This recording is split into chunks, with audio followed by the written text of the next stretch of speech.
a gente que é mulher, a gente de certa maneira foi ensinada aqui, não pode tocar aqui, não pode tocar ali, fecha a perna. Tudo isso, claro, também tem um impacto em como a gente descobre o nosso corpo no futuro, né? Claro, e por isso que é tão importante que as crianças sejam educadas para lidar com naturalidade com o próprio corpo. A gente precisa entender que o nosso corpo é todo nosso, a gente precisa se conhecer.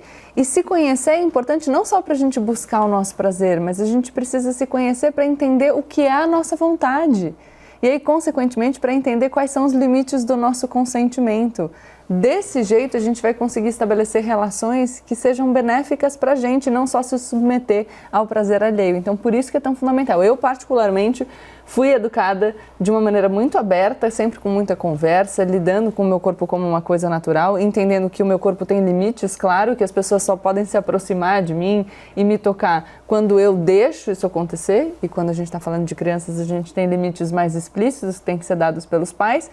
Mas é muito importante a gente perceber como um homem fala do pênis, por exemplo, com absoluta naturalidade, se vangloriando, inclusive, olha só, conversa e fala, e consegue discutir sexualidade com os amigos, e as mulheres não podem falar sobre isso. Essas gerações, claro que a gente é de uma geração mais antiga, mas a nossa geração... Mari, você conversa abertamente? Conversava quando adolescente com as suas amigas sobre sexualidade? Não, e tem outra questão que esbarra também nisso, que é a aceitação do corpo, né? Porque isso também interfere na liberdade sexual, em como a gente vai ter a nossa vida sexual ao longo da vida. Aqui, preparando o programa, eu até falei, vou com essa camiseta aqui, ó. All bodies allowed, todos os corpos são permitidos. Por quê? A gente muitas vezes é ensinado, cresce vendo que só existe um tipo de corpo possível.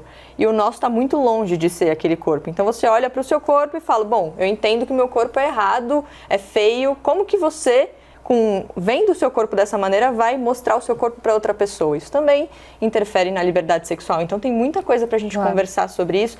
Karnal, a Gabi falou sobre os homens. Tem esse outro lado, né? O homem só é homem se eles forem os reis do sexo, com a performance super incrível. Todo mundo sofre, né, gente? Bem dotados, é um peso também para carregar, né? Bastante, mas eu quero ressaltar que ele tem que ser o rei do sexo no plano discursivo, ou seja, naquilo que ele conta para os amigos, que ele se vangloria ou que ele compartilha em conversas de WhatsApp. Os homens têm 3 problemas básicos na questão sexual e as mulheres reclamam muito disso. O primeiro é exatamente a genitalização do sexo, ou seja, interpretar que tudo ali está contido na área genital e não entender que você é um corpo e não uma glande, um canal deferente ou coisas do gênero. Segundo e muito importante, os homens confundem pornografia com existência real sexual. Toda mulher está preparada, ou todo homem, já que sexo existe com todos os gêneros, toda mulher, todo homem estão preparados, desejosos e os corpos são perfeitos. E o terceiro são as barreiras para descobrir seus pontos erógenos. Ou seja, não existe apenas um ponto erógeno, o mapa dos pontos erógenos é individual e subjetivo e é preciso cabeça aberta, tranquilidade, generosidade e empenho para descobrir os pontos erógenos da parceira ou do parceiro e os seus. E se você não se permite isso, a sua vida sexual vai ser ruinzinha, para dizer o mínimo. Monótona, né? Bom, vamos incluir a Mayumi nessa conversa. A Mayumi, que é empresária, pesquisa sobre sexualidade e relacionamento, é sócia e diretora de uma empresa que reúne aplicativos exclusivos para adultos à procura de encontros. Mayumi, você trabalha há muito tempo com isso, você pesquisa muito sobre sexo, sobre relacionamento. Pelo teu trabalho, e eu sei que você tem um banco de dados e informações muito rico, dá para dizer que as mulheres principalmente, mas os homens também, vêm descobrindo mais essa liberdade sexual? Com certeza dá para dizer isso. A gente vê a cada dia novas pessoas testando coisas novas, compreendendo um pouco mais sobre essas possibilidades aí no mundo da sexualidade, né? Algo que o Karnal falou que é muito real é sobre a influência ainda da pornografia nessa expectativa do que é o sexo, da vida, da performance sexual das pessoas.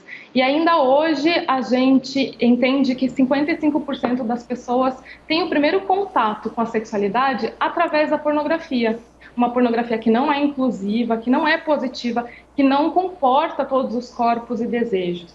Mas isso é algo que vem mudando ao longo do tempo. Alguns anos atrás esse percentual era maior. acredito até que agora, com a tecnologia, o acesso ele fica mais fácil, mas a gente também tem acesso a outro tipo de conteúdo a respeito de sexualidade. Algo que seja realmente mais acolhedor, que respeite mais não só os corpos, mas os desejos, né? E nesse sentido, a gente entende que a liberdade mesmo da sexualidade gira em torno do que a gente é capaz de aceitar em nós mesmos, conhecer dos nossos desejos, como vocês falaram, para aí também aceitar os desejos dos outros e a gente conviver em paz com gostos diferentes.